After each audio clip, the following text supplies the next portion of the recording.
What is going on, people? Today I'm going to be making my predictions for UFC Fight Night Burns versus Brady. So, for the first fight on the card, we have Zigomatis Ramaska versus Nathan Fletcher. I am going to be going with Zigomatis Ramaska. I'm going to be honest, I don't know much about either of these guys. I didn't watch Tough, but I know Nathan Fletcher broke his leg or something like that. He hurt his leg and I don't like that. Sounds like a pretty bad injury. I'm pretty sure that was the reason he couldn't fight um, the weekend before last. But Zigomatis Ramaska, he's got some KOs on his record. Granted, they're not against the best opponents, but he's got finishing potential. Um, Nathan Fletcher is good based on what I'm seeing on his record. But I'm going to go with Zigomatis Ramaska, mainly just because Nathan Fletcher broke his fucking leg. So, yeah, that's who I'm going with for that fight. Second fight on the card, Andre Petroski versus Dylan Budka. I'm never picking Dylan Budka to win a fight again, because he's fucking shit. So, I'm going to be going with Petroski. Even though it is kind of difficult to pick Petroski because um, he lost due to ground strikes after a hard collision. So basically, he just knocked himself out, hitting the hip of Jacob Malkoun. That is a really bad look, but he's got a win since then. So I'm going to go with Andre Petroski by decision. I think he's better at striking. Dylan Budka is dog shit at striking, and good luck taking down Petroski and controlling him and trying to find submissions. I doubt that's going to happen.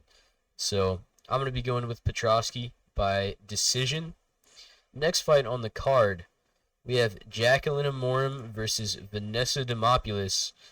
I'm going to go in with Jacqueline Amorim. I don't think Vanessa Demopoulos is that good.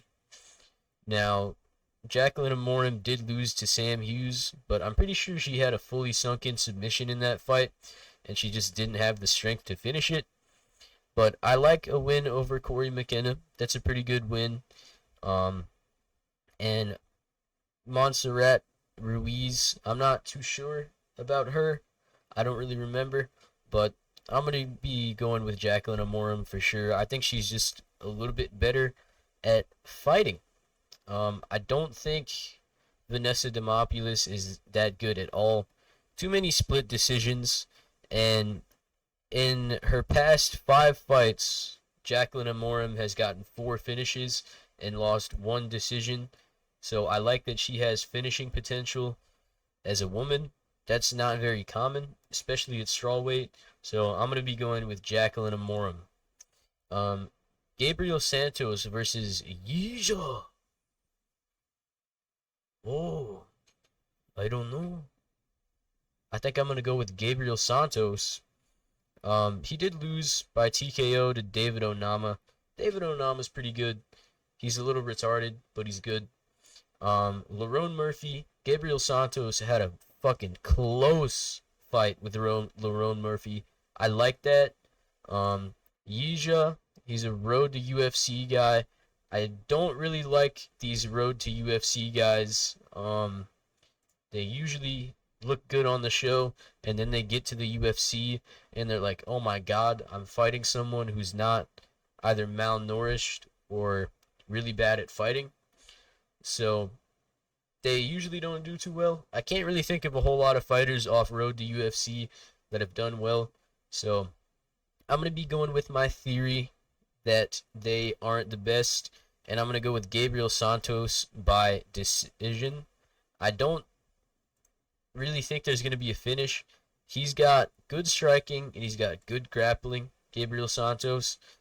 I wouldn't be surprised if he gets a submission or a TKO, but I'm just going to go with decision because I'm not too sure about Yeeja.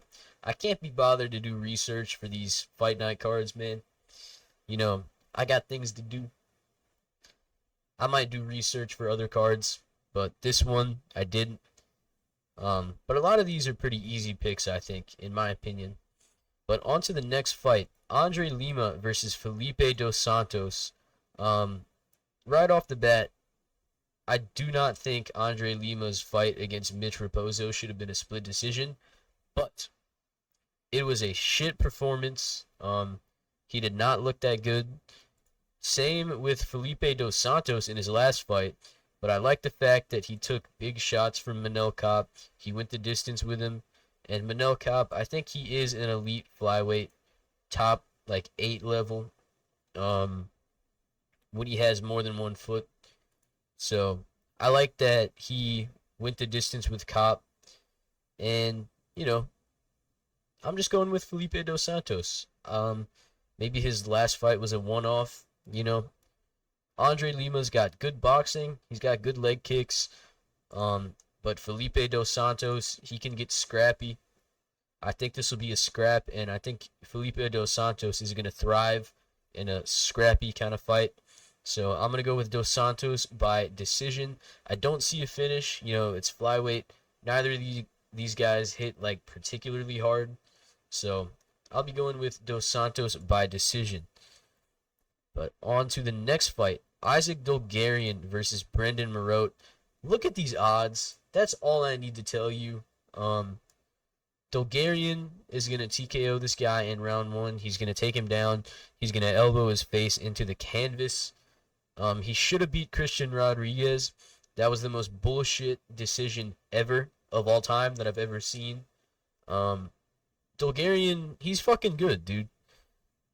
Yeah, he's really good at wrestling. He's got amazing wrestling. When he's done wrestle fucking you and he gasses out in like round 3, that's when he can get in some trouble. But I don't think he's gonna lose to fucking Brendan Marotte, So I'm going with Dulgarian by TKO in round 1. I feel like, look at the odds, dude. That is a lock. That's what I would call a lock. Don't put your money anywhere near this fight, though, because those odds just don't make any sense. But on to the next one. Ovince St. Preux versus Ryan Spann. It's Ovince St. Preux in 2024. I know Ryan Spann is dog shit, but Ovince St. Preux 2024. Come on. Ryan Spann is going to knock him out in round 1. He'll probably rock him with a jab and then follow up with a right hand and knock Ovince St. Preux's head off. And I know now, because I'm saying this, Ryan Spann is probably going to fucking lose a split decision because he sucks. But if I'm thinking with my brain, in my head, with my God-given eyes and ears and my brain, common sense would tell me that Ryan Spann is going to win against Ovince St. Preux in 2024. That's just what I think. That's what I'm going to go with. I'm going to go with a TKO in round 1. Rong Zhu versus Chris Padilla. Fucking hell. Chris Padilla. Rong Zhu, I know I said something earlier about UFC, road to UFC guys. But Rong Zhu, he's pretty good. Chris Padilla, he did beat James Lontop by submission. That is pretty impressive. Seeing as that guy just went the distance with Vyacheslav Borshev, who's a good fighter. Honestly, I might change my pick, dude. I haven't seen any other of these fights, but you know what? I'm going to go with Chris Padilla by submission. I think he'll get Rong Zhu's back in round 2, rear naked choke. That's what my gut's telling me. This could be my, underdog pick. We'll see how it works out. I was going with Rong Zhu, but something in my gut is telling me to go with Chris Padilla by submission. It seems like he's got some pretty good jiu-jitsu, and he can snatch up a submission, get your back. I like that. So I'm going to go with Chris Padilla. On to the next fight, Trevor Peek versus Yanal Ashmuz. A lot of people picking Peek on Tapology, man. That's shocking. Because as much as we all love Trevor Peek, he's retarded. He's really stupid. Look at his head, dude. This guy's throwing standing hammer fists. I think this might look pretty similar to the Charlie Campbell fight. I think Yanal Ashmuz is just gonna beat him up on the feet. Yanal is really good. He's got a lot of KO power. He's got good boxing. Um, and he's tough as fuck. He went the distance with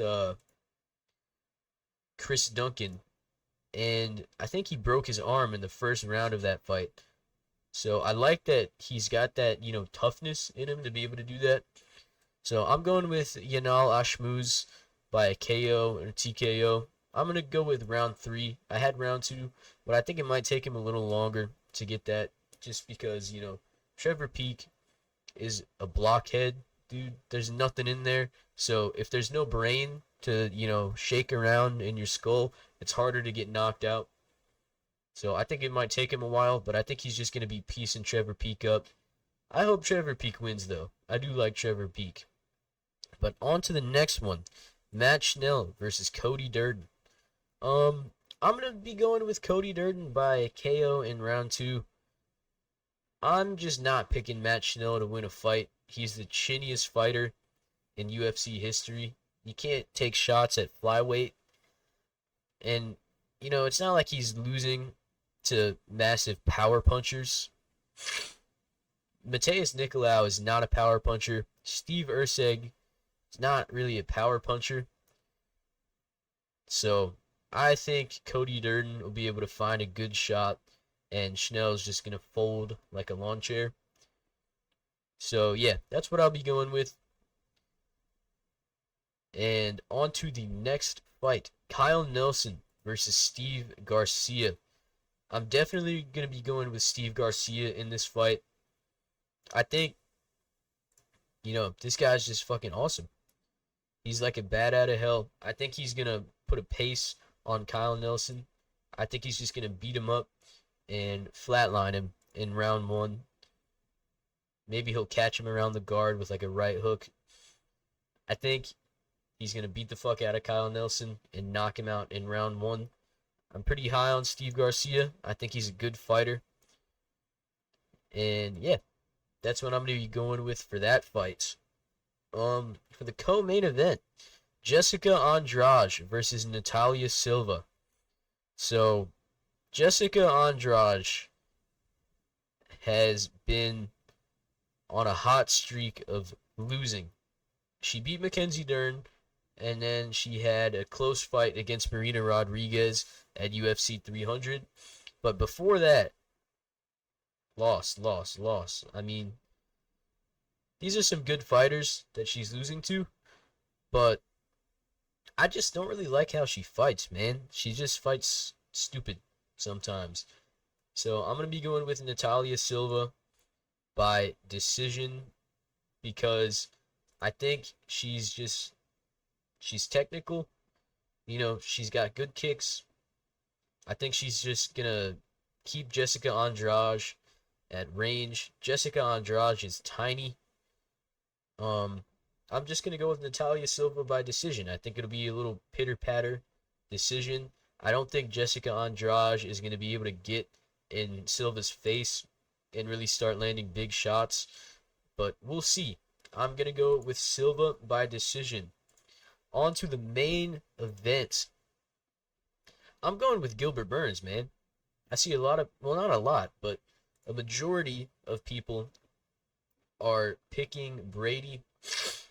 And I get it. Brady is an amazing grappler. If you think he's going to win, that's got to be how you think he's going to win the fight, right? Is the grappling. But I don't think he's going to be able to hold Burns down.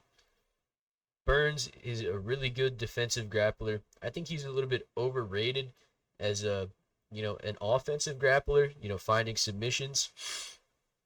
But I think he's amazing defensively. It's going to be very hard to control him. Hamzat didn't want to fuck with this guy on the ground. And I think Burns is a better striker. I think the fight is going to go like this. I think Brady will get a takedown in round 1. He'll be able to keep Burns down, but as the fight goes on, I don't think he'll be able to keep him down anymore just because it's very difficult. And then I think, after round 2, I think the fight is going to play out on the feet. And Sean Brady almost got TKO'd by Muay Thai Michael Chiesa. So I just don't think he's great on the feet. He's got all right striking. Like, he was out striking Bilal until Bilal broke him with his pace. But I think the lack of heart is what's going to get Sean Brady. He seems like he might be a little bit of a quitter, but I don't know. We'll see. I think Burns is going to catch him with a big right overhand in round 3, put him down, finish up with ground and pound, and it's Dorino comeback season, baby. But yeah, that's what I think is going to happen. I think Gilbert Burns is going to get in the win column again. I think this is a good matchup for him, and I'm pretty excited for this fight night. So yeah, let me know what you guys think, and goodbye.